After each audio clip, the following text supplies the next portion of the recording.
With the current trend of film prices and line go up, I decided to stock up on the cheapest colour film I could find. 400-foot rolls of Kodak Vision 3. So the film I bought for this stockpile are two 400-foot rolls of Kodak Vision 3, 250D and 500T. Now I chose these films because I've shot them before and I actually really like the results. I shot a roll of 500T in Tokyo at night, which turned out great.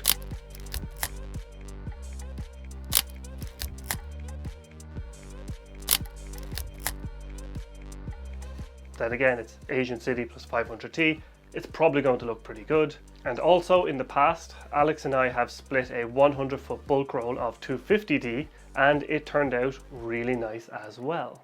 132, 33, 34, 35, 36, 37, 38, 39, 40, 41.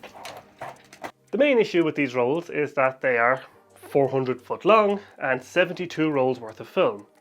And obviously this isn't going to fit in any camera. So in order to use it, I need to get it into this. So in order to actually roll this down, what I'm going to do in the dark is take the film out of this can, place it onto the spool here like this. This is just some dummy film I have.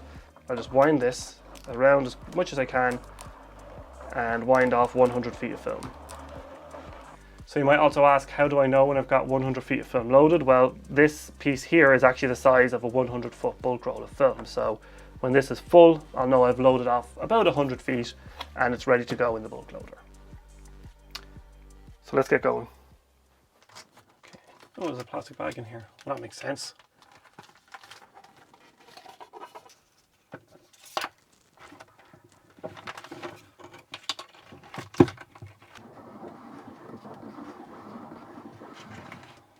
Okay, gonna call it there.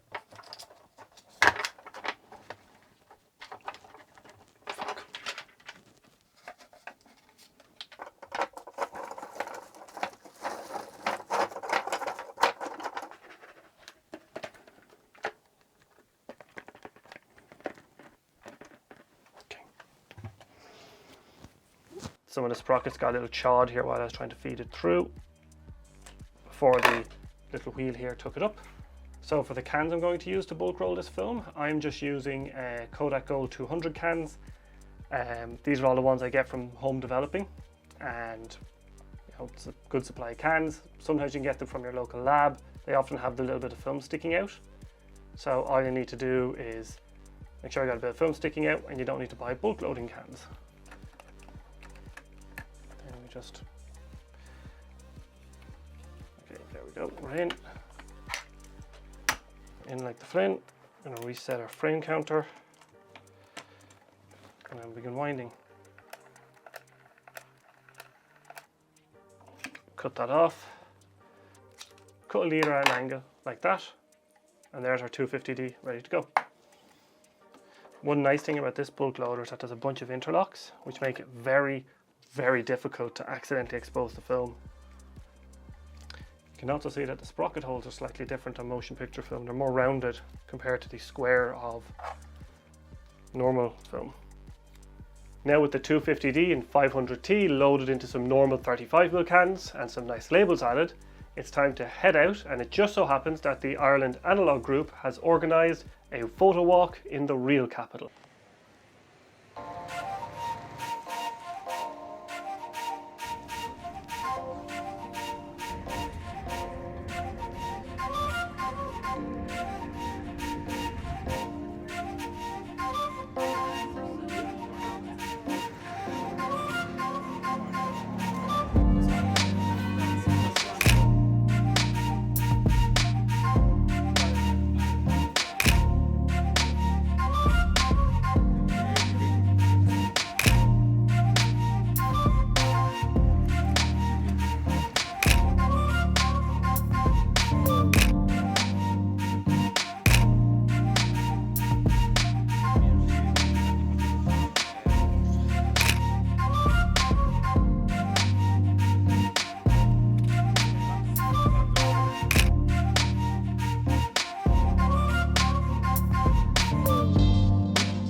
might ask what happened to some of these photos on the end of one of the rolls.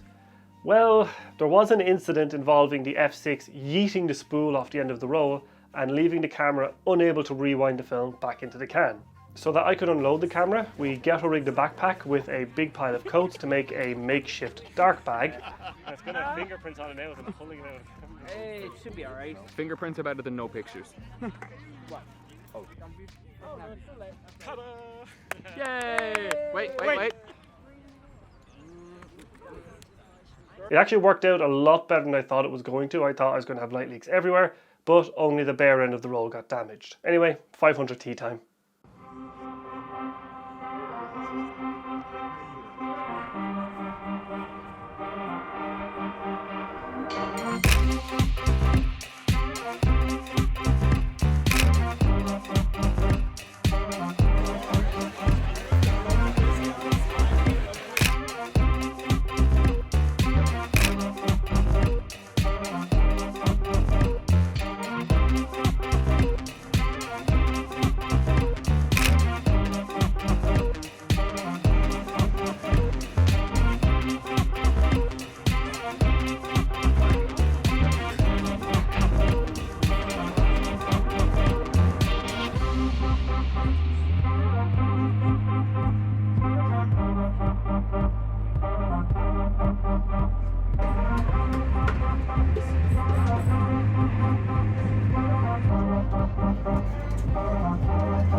Now, before I get into the developing of this film, I do need to give the remjet warning.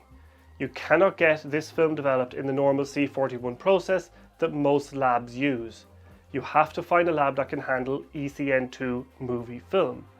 If you put this movie film into a mini lab, it will destroy their chemicals or their equipment. Now, the reason for this is the remjet anti-halation layer on the back of the film. This carbon layer is actually removed during the ECN2 process, but if you are home developing, you can actually remove this layer quite easily.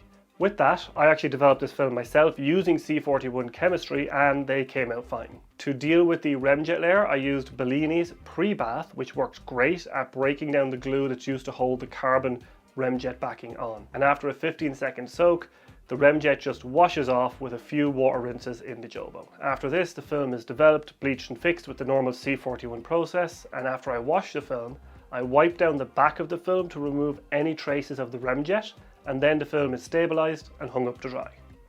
And I have to say the film came out quite nice. The ECN2 process and C41 processes are basically the same.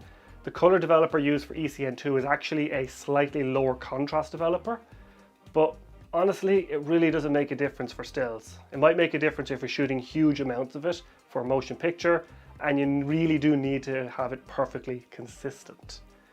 And as long as you have a way of removing that remjet layer before you develop the film in C41 chemistry, it's very easy to develop ECN2 film at home. After all that, is this worth it? Well, one 400-foot roll of film will give about 72 36 exposure rolls. At about €350 per 400-foot roll, the film cost is around €5 per roll. After adding the chemistry cost of about €1 per roll, I use the Fuji 5-lever kit, by the way. I think it's the best value for the amount of film I develop. After all that, it actually works out to about €6 per roll, or about 17 cents per frame after development. So not bad for a really high quality film. Now you might ask yourself, what is the reason for buying so much film all at once? Well, there's two reasons. One, I have a few upcoming trips and I wanted to have a nice stock of consistent film for them. And two, I don't actually intend to shoot all this film myself, and there's some other people that I know who are going to buy bulk rolls off me now that I've rolled it down, so that makes it much easier for them to get their hands on cheap film as well. But anyway, that's it for this video. See you next time.